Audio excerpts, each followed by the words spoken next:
There we go. Turns real easy. Just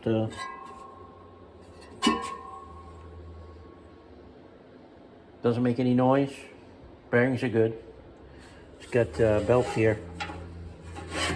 Oh, even turns if you pull on one of the belts. We've got this air mover. Inside there's a propeller, right? And then over here we've got a 1/2 horsepower 3-phase motor, 1700 RPM motor. Okay, this is not. All right, apparently this needs 2 hands to put on, so I'll put that on in a minute. But I just wanted to show this guy off. We're on day 3 messing with this thing. Welded the legs on yesterday. Did a bunch of cleanup on the first day. And let me show you what Cross did yesterday. He made this. I guess this is going to get bolted on there. This here is a filter. This is an off-the-shelf 25 by 25 by 1 filter. The air direction is obviously down, so this is going to turn into a like a sanding table. And I think what's going to happen is, I think this piece is going to get attached to the top and maybe put a handle here and then hinge it on the back. So this is going to be the top. And that'll go on here like this or something like that, right? And then yeah, and then we'll have a nice sanding table. And because this is an air mover and not a dust collector, it's really quiet. You wouldn't need hearing protection, at least not for this. I mean, you might need it for your sander. Okay, so here's what I want to do. I want to mount this around here somewhere. I'd like to mount it a little higher because I got this reset button here, and you know, I want to make that as easy to hit the reset button as possible. So I'm gonna take this wiring and switch it with the control station here. Gonna have the control station come out the top and the wire to the motor come out the bottom. I don't like Harley Davidsons. I know that they're coming out with new bikes lately, but the bikes that they're coming out with are as good as they are, and I'm not saying they're not good bikes. I mean, I'm sure they're good bikes, but they're not for me. One of the problems that I have about Harley Davidson, for me, I mean, I know there's a lot of people out there that love Harley Davidson, and that's great. I don't have a problem with Harley Davidson for other people, but for me, they don't work. I'm like 5'5", right? And I can't go anywhere on a Harley Davidson. I mean, a light one's like 500 pounds, you know. And I know they're easy to wrench on, which is great because, you know, I'm not a motorcycle mechanic right here, so that's good and all. But yeah, the brand itself, I've got no problem with. I love the fact that they're American, right? You know, and I like Indian too, but again, not for me. Main reason is, you know, one of their lighter bikes, if they make a lighter bike right now, I don't think they do really, they're like 480, 500 pounds also, you know. Now, another thing that I don't like is the direction that Harley is going right now. It's pretty obvious what they're going for, you know. I mean, they want to make mainstream motorcycles harder to get. Well, at least that's what I think is going on after having watched their, you know, their marketing and their approach to marketing. So, okay. What it seems to me like they're doing is they want to make more money on each individual bike, which who wouldn't want that, right? I see it in a lot of manufacturers. Now, I like Moto Guzzi. It took me a long time to find them. I took a quick detour on KTM, or Husqvarna actually. And I still have that bike. It's the Svartpillen. Love that bike. But the Moto Guzzi it works better for me because I'm short. I'm 5'5", right? 480-pound bike is not really what I want. KTM, is doing really good with their bike weights. And that the Svartpillen 701 has traction control, which is great. ABS traction control, I think, winning combination on a motorcycle. I wouldn't want to ride a bike without ABS and traction control, because for me, a motorcycle is not transportation. A motorcycle is recreation. And if I'm going to drive something for recreation, I want to make sure I stay two wheels on the ground, you know? Now, I'd really like an off-road motorcycle, but number one, there's no real trails around here that I know of. So that's kind of a non-starter right there. But even if there was trails around here, nobody sells an off-road motorcycle that would be worth anything to me. Wow, look at that wire. Breaking all over the place. Well, we're going to have to fix that, I guess. Jeepers.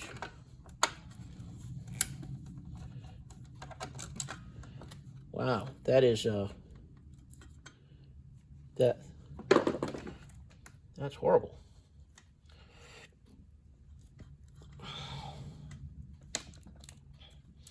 Now, that Husqvarna, the 701 that I bought, I love that bike. That's a great bike. I still ride it. I appreciate it. The styling, very nice, very nice. It's about an inch, maybe. Well, to be my bike, it would have to be 2-3 inches shorter, right? I know what they were doing. When they first came out, it had a lot of clearance. But then what they did was they rerouted the exhaust underneath the bike, right? And, you know, that's fine. I mean, it's their bike. They can do what they want with it. I didn't particularly appreciate that change. But it wasn't a deal breaker for me because obviously I still bought one.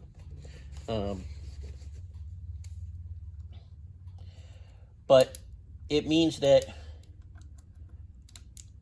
you know, it's not as relaxed as a riding style. You know, I wanted a cruiser, you know, and at the end of the day, the Husqvarna, add up all the pieces, it was pretty darn close. And I had an affinity for the single cylinders because when I was a kid, the motorcycles, like every single motorcycle I rode, was a single.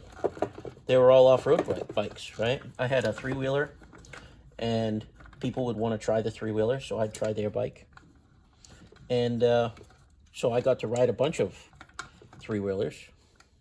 I mean, single cylinders, and they were all, like I said, off-road off-road motorcycles, and I loved every minute of it. They were great. I really enjoyed it.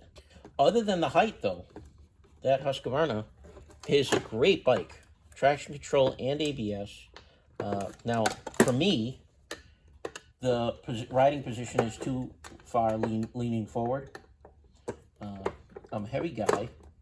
All my weight's on my belly, and there's the wrist problems. I worked at the post office when I was in my 20s, and I completely ruined my wrists in that job. I could only stand it for 3 years, and I had to get out. There was nothing for it. And this was before the post office was under OSHA, so I've never been able to get any compensation for that injury. And like even right now, I can feel my wrist tightening up because I'm doing this by hand. But you know, it's a flathead, so I'm kind of stuck. Right? If it was a Phillips, I could get the screw gun going. But on a flathead, it doesn't work very well.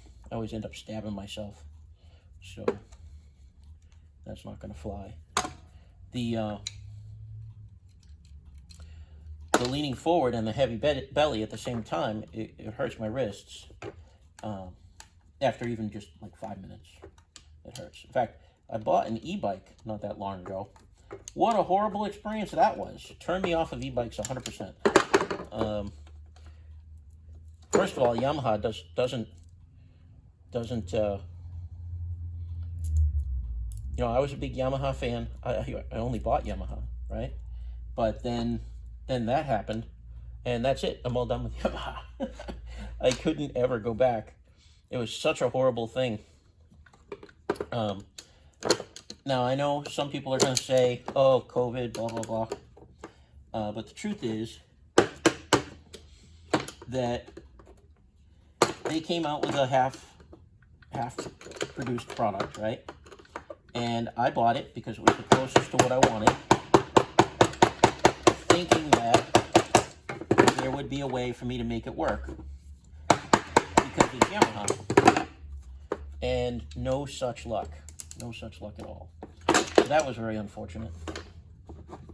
And then I found out, you know, when I buy something, I don't plan on selling it, especially not immediately, right? I thought I'd get my money's worth out of it at least. But I paid full retail, plus dealer fees and all of that, for an e-bike that had over 100 miles on it. No, it was under 100 miles, but it was like, I don't know, 70 miles or something like that. And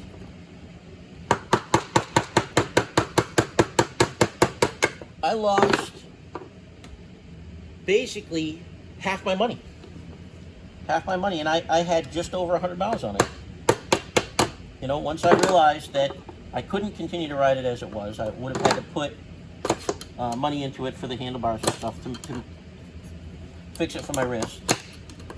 I enjoyed it while I had it until, you know, but the very first ride that I took, my wrist started to hurt. And then, you know, it was all downhill from there. I got rid of it, bit the bullet. I lost about $2,000 on a less than $4,000 bike, right? And e-bike. And that's it. I just looked elsewhere. I was done with really all the Japanese bikes. That really bothered me. Personally, I think that if you're not going to go all in, then what are you doing? You know, it's just a money grab, really. At that point, I mean, and if that's what they're all about, then they don't give a damn about customers. You know, why is that loose? I don't think that's supposed to be loose. Now, I do get that, you know, maybe a different dealer would have been nicer to me, right? I mean, it was nobody's fault that it wasn't going to work. Who knew I rode the bike for 15 minutes before I bought it. You know, I brought my son, and we traded it back and forth, and we just thought it was awesome. Cool beans, you know.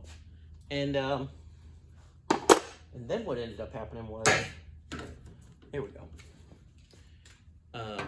You know, I started riding it to work every day, and it turned out that 15 minutes was my limit. You know, by the time I hit 20 minutes, which was my ride to work, it was all over.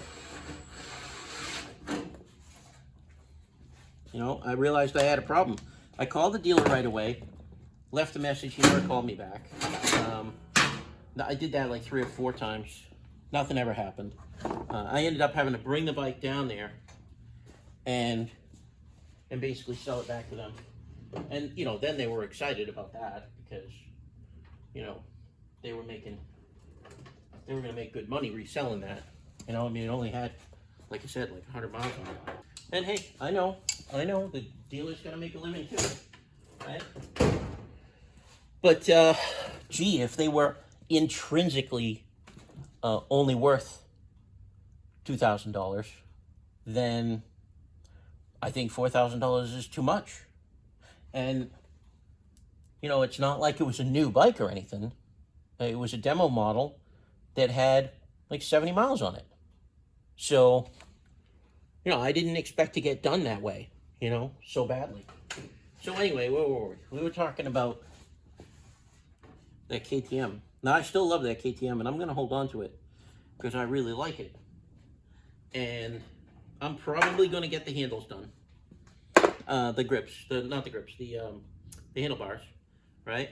Because if I could fix that one thing about this bike, maybe lower it an inch, it would definitely be a lot more comfortable to ride. And I would love to have a single cylinder to get that off-road memory, you know? KTM shows me that there is a huge gap in the market. It's obvious to me that if you want a light bike, you know, KTM's definitely your brand. They are filling that gap in the market very nicely, but you gotta be tall. You gotta be tall to get on a KTM. That's just a fact. There's a lot of guys out there who would like a KTM, but don't want to look like an idiot at every traffic light. Basically, when I ride it, what I do is, you know, I glide to a stop, and then I take my left toe and point it outwards and down like a delicate ballerina, you know. It's not the most masculine maneuver, you know what I'm saying? But then, you know, I lean it maybe an inch or two and put it down, put my toe down until I'm ready to take off. Actually, I think I can do that without leaning at all. So maybe I'm not being fair there, but still, it's just annoying, is what it is. And I can make it comfortable, but it's not naturally comfortable, you know.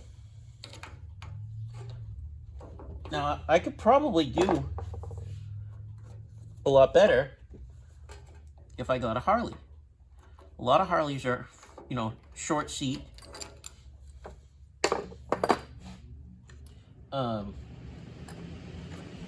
But geez, I really don't like riding it on a heavy bike.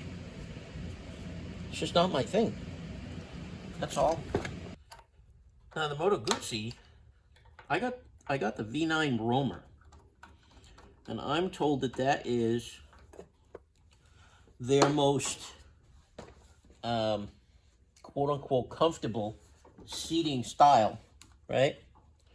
Which to me translates as the shortest reach. Okay.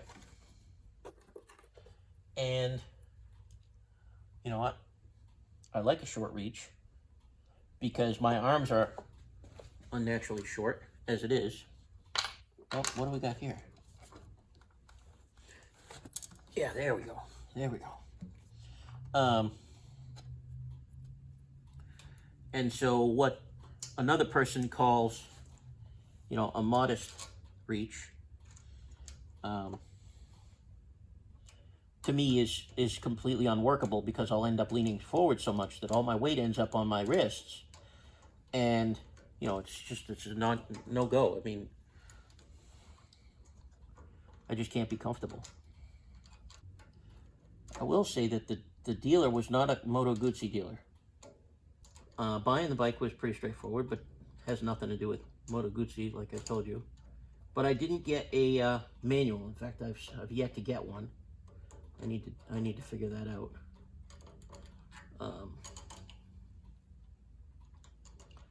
These days, I could probably download one. I'm also going to need a maintenance manual because I want to change the oil and stuff. It's a 2017, and who knows what the history is on it, right?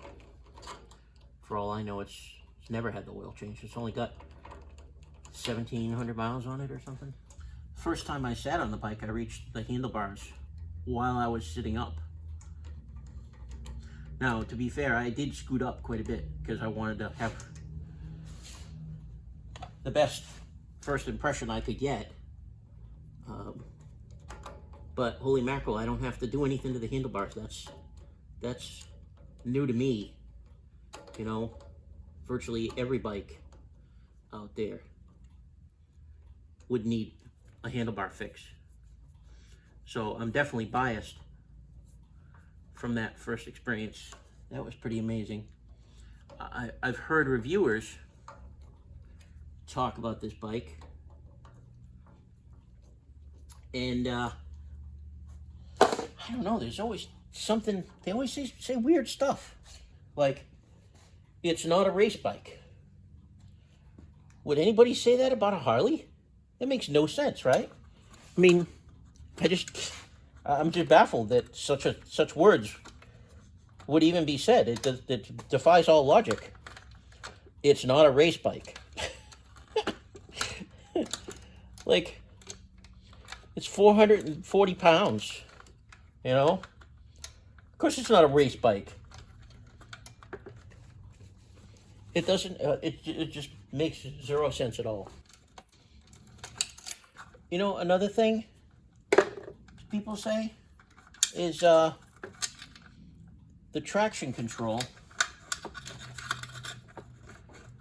I read an article where they complained, comparing it to another motorcycle manufacturer, that the traction control, that you couldn't turn it off.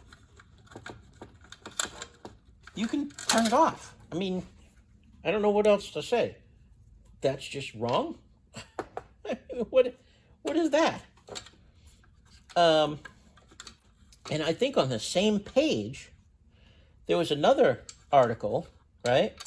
Also reviewing the Moto Guzzi and comparing it to this other bike. And the guy was like apologizing for not telling the other guy, the guy who wrote the first review, that the traction control, you could turn it off.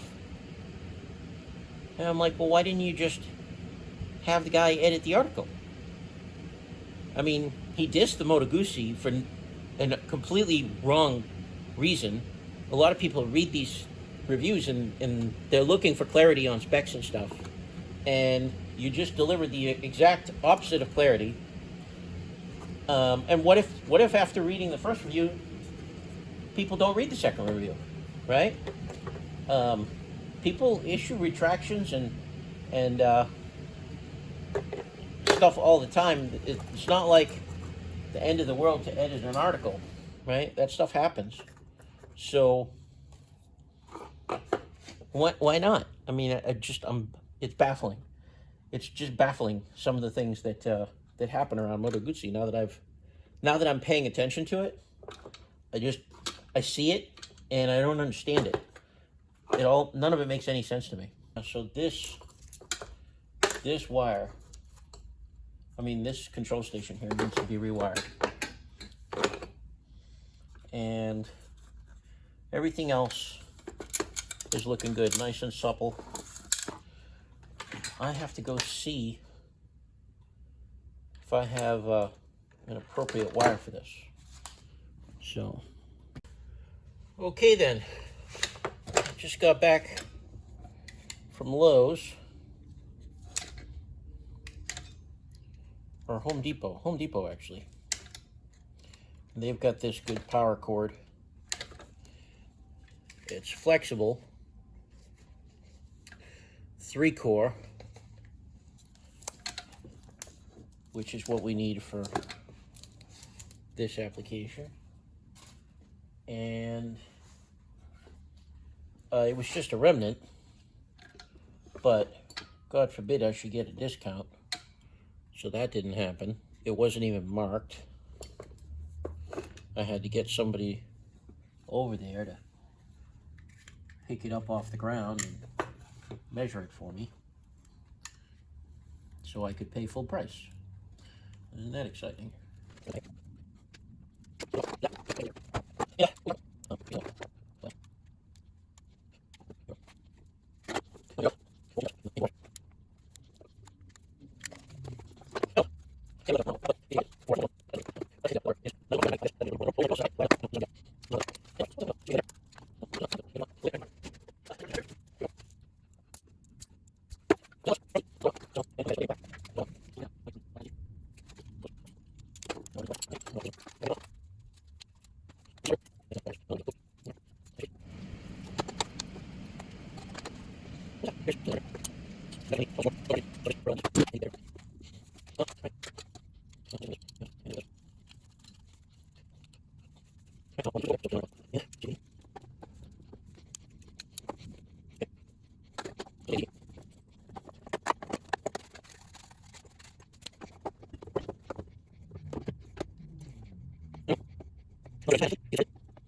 Tell you, I really like the Romer model, but they dropped it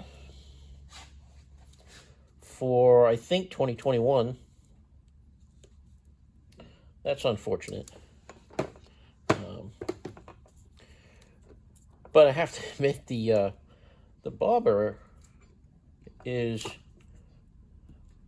a nicer looking motorcycle, if you ask me. I mean, I think that's a much nicer looking motorcycle than the Romer. The only reason I got the Romer was so that I could ride it without having to, mess around with the handlebars. What kind of a situation we got in here? All right, and I want the screws to face forward there, so just tighten that on in the right spot. And see if we can get these in there.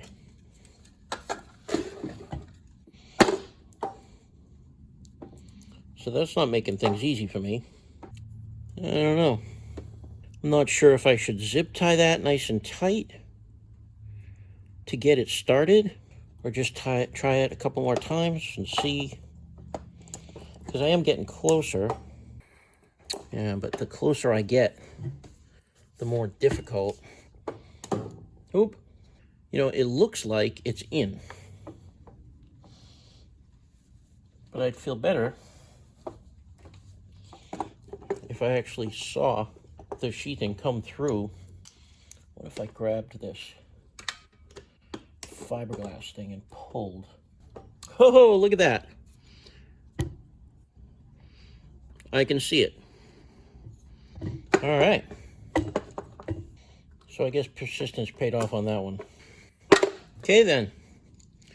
That is pinched really nicely. And our order was white,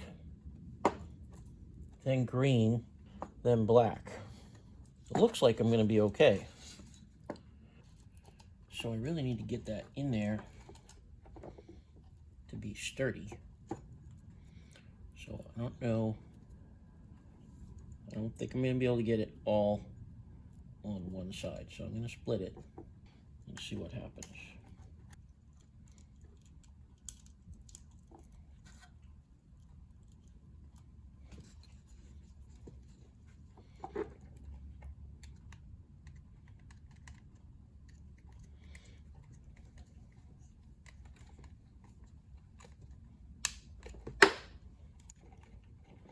Very nice. Very nice. I'm happy with that.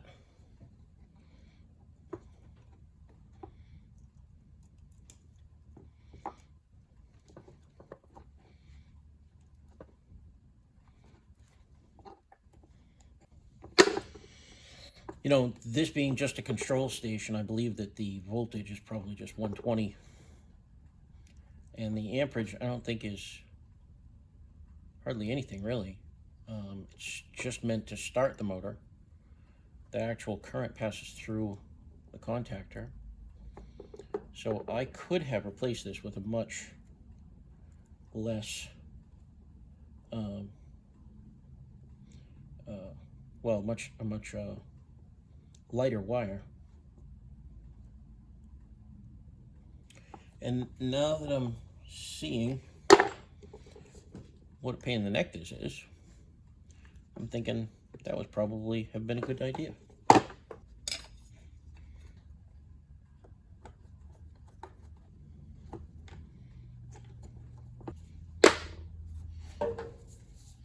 Alrighty then. So that's all good. What's next here? About 9 inches. You know, I don't really remember. I'm gonna have to look at my pictures.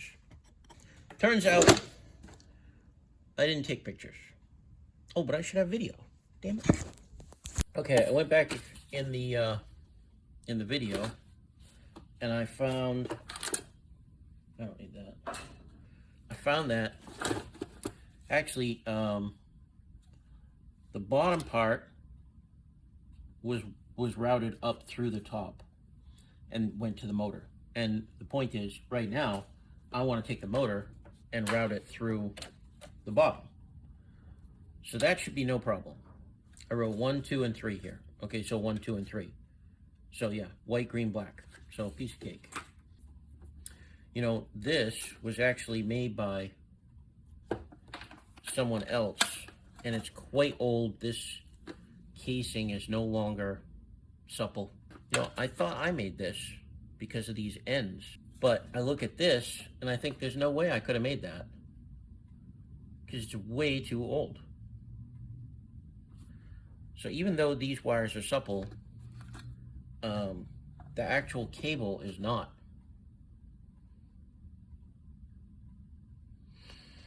So I should probably replace that too. I don't know. How unsupple is it? I mean, it's not cracking. And once I install it, it's not going to move. it just needs to go like that.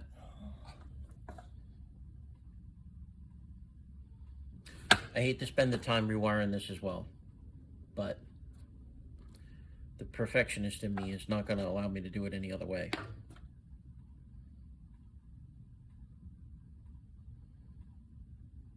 So I guess this is going to go in the scrap copper pile,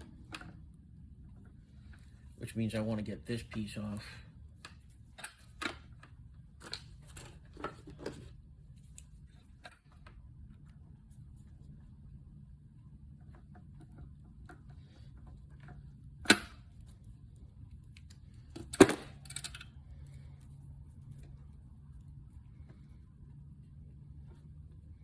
That's a shame because there's nothing wrong with the wires inside it. I could cut this off and put it inside something, maybe a little conduit or something. I've got some flex conduit. Maybe that's what I'll give that a try, because that would prevent me from having to redo all these connections. So anyway, the Moto Guzzi stuff is it's just so weird. People say the weirdest things. Like anybody, would anybody ever think to say, oh, well, Harley, it's not a race bike? I mean, some of their high horsepower stuff is really up there, 125 horsepower. And then there's the Screaming Eagle catalog, so, you know, who knows how much horsepower you can make if you're into that sort of thing. But you're starting with a 500, 600, 700 pound bike. If you're going to race it, I don't know, seems to me you're going to be doing stuff for fun, right? You're not going to, it's not like you're going to take a Harley into MotoGP, you know what I'm saying? So it's just as weird to say such a thing, but I can't ever remember anybody saying it. Not saying that nobody's ever said it. Maybe they have, but I don't know. It's weird because nobody's throwing shade like they're on the down low saying stuff that's just weird.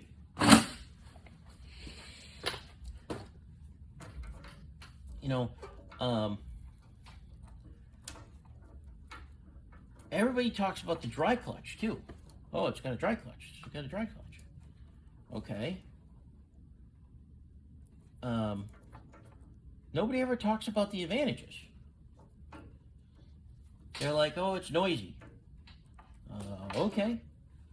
I mean, one man's noise is another man's indicator, but whatever, right? I mean, everybody screams about, oh, you gotta have loud pipes. Loud pipes save lives, right? But God forbid the clutch should make a noise.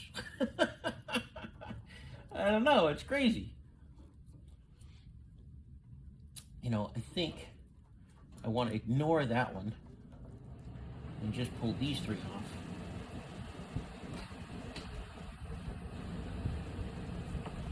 Yeah.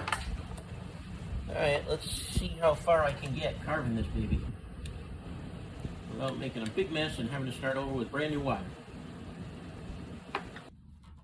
And you're a lot more likely to have success if you focus, rather than try to be everything to everybody. You know, that doesn't work out in the long term. And that brings me back to Harley. You know, it's one thing to start out with an ADV bike, right? And the adventure segment has been profitable for a very long time for, say, BMW, right? Now Harley wants to get in on some of that, and I understand that. That makes business sense, right? But what happened to the Street 500?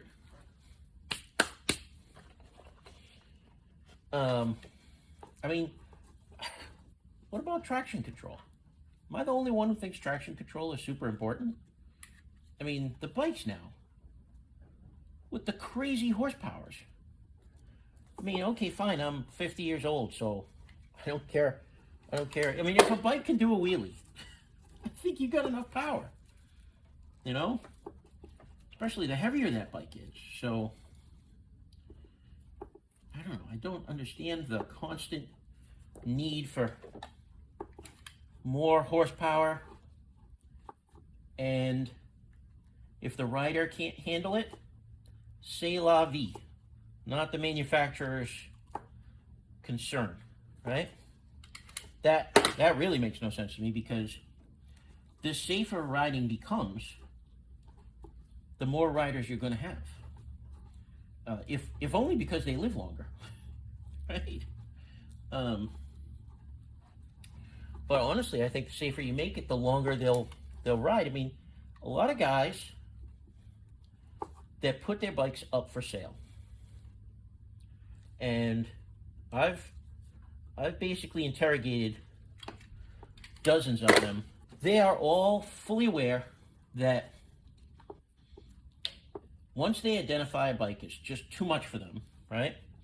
Too much of a temptation, too fast, too easy to spin the back tire, whatever, you know, maybe they laid it down, and, you know, due to engine guards or, you know, even just good luck, whatever, they didn't destroy the bike and total it. After they fixed it up, they said, okay, that's it. You know, I mean, I don't know what I could have done to prevent that from happening. So therefore, bikes just aren't for me anymore. I think you get a lot less of that among the racers, sure, and a lot less of that among the off-roaders, absolutely, right? But the street guys, I don't know. Seems to me that with a little traction control, those guys would never really get into that problem, you know? Would learn the limitations of the bike, because when that traction control light flickers, right? You're like, oh, that could have ended badly, right? And it teaches you about the limitations. But in a video game kind of way, not in a, okay, we're going to the hospital today kind of way. I don't know. Obviously, I'm partial to Moto Guzzi in part because of the traction control. I was also looking at the Husqvarna 400, because my thinking on that was, I don't know, maybe I could get an aftermarket traction control, or maybe we wouldn't need it. But I thought there was a good possibility I could get one at a reasonable price, especially since they're not making them anymore. But that apparently has not deterred the dealers from asking for like $1,000 or $2,000 premium. No, $1,000. I'm sorry. Around here, they want about $1,000 premium for a bike that's been discontinued and doesn't have traction control. And I don't know.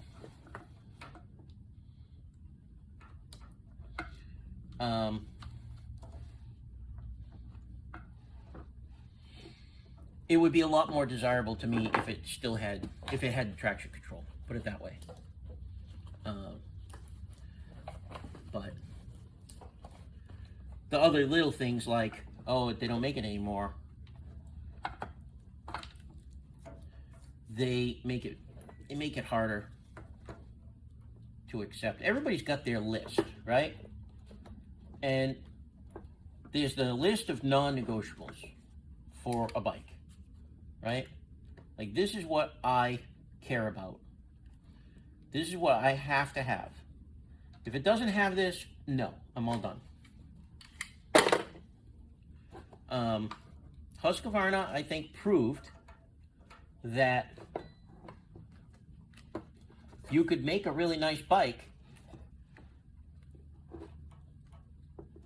price it too high, make it too tall, and your market said, eh, right? So it's not the looks that make the bike. And you can say all you want about people spend too much time on specs, but everybody has that list. And for me, that list is ABS and traction control. Otherwise, I won't consider the bike. The only reason I considered the Husqvarna 401 was because it had ABS. It didn't have traction control yet, but I thought I could get it cheap. And once I found out I couldn't get it cheaply, I just started looking around for used ones, and even the used ones are not cheap, you know? And for a bike that I couldn't ride without lowering it and fixing the handlebars to be really comfortable on it, I don't know. It was just a step too far. And then add to that it's discontinued, and I don't know, it was just annoying.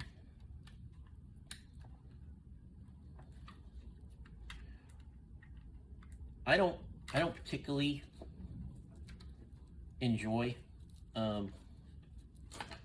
dealing with dealers. Various bad experiences as a Ford person have basically done that to me. Well, at some point I have to accept the fact that it would have been faster to just rewire. Now, I don't know, are handlebars on my list? Well, no, because I bought the 701 and I knew I was going to have to do handlebars on that. But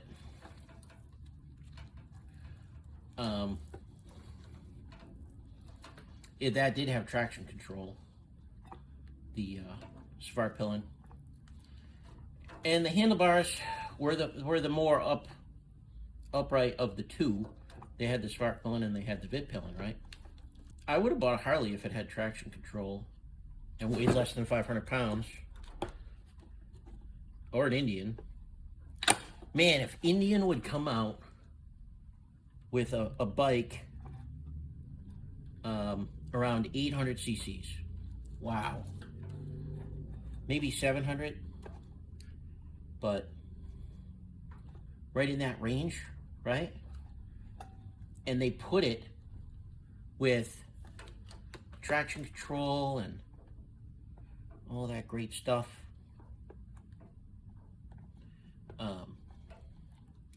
Wow, that would be awesome. I'd love to buy an Indian. I like the bikes. I would have bought a Rally.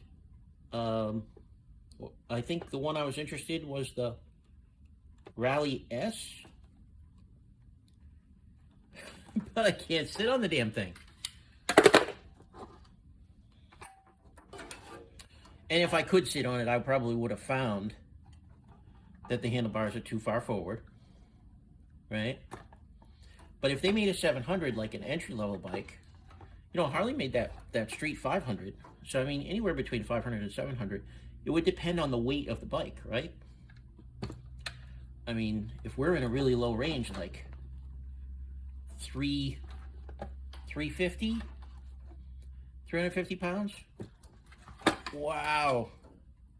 Yeah, you get me a 500 under 350 with a nice low seat, say 29 inches, and some really lean back kind of handlebars, really upright seating position.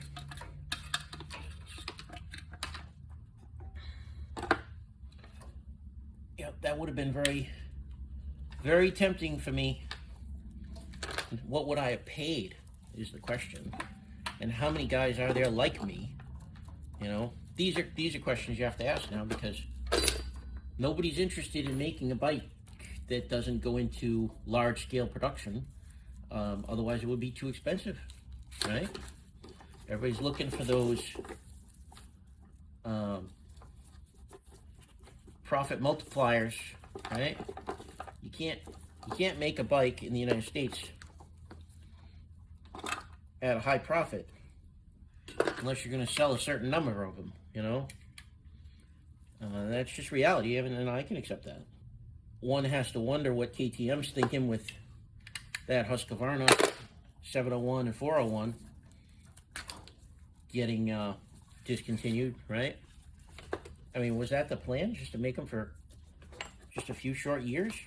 I mean, I think they started in 2018, and by 21, I think February 21, they announced they were shutting down the lines.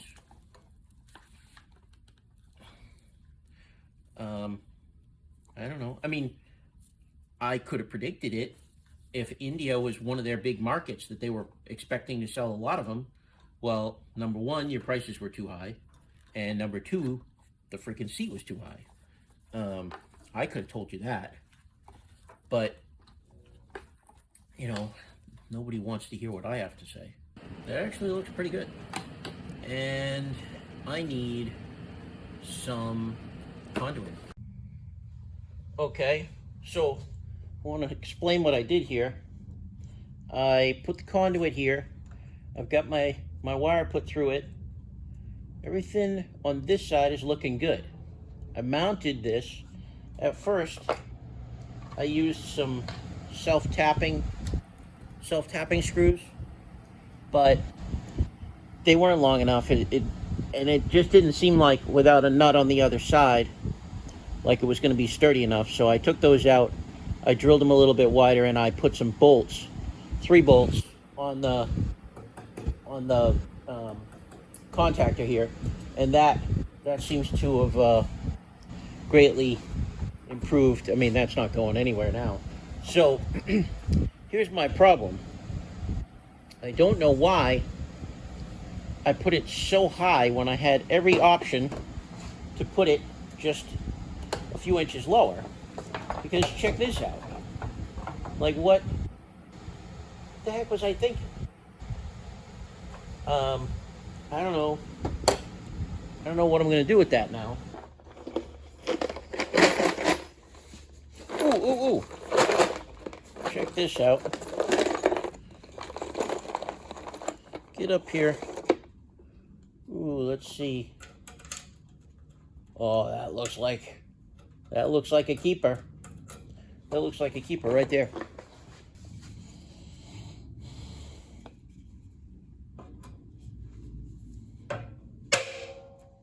Well, there we go. That looks beautiful.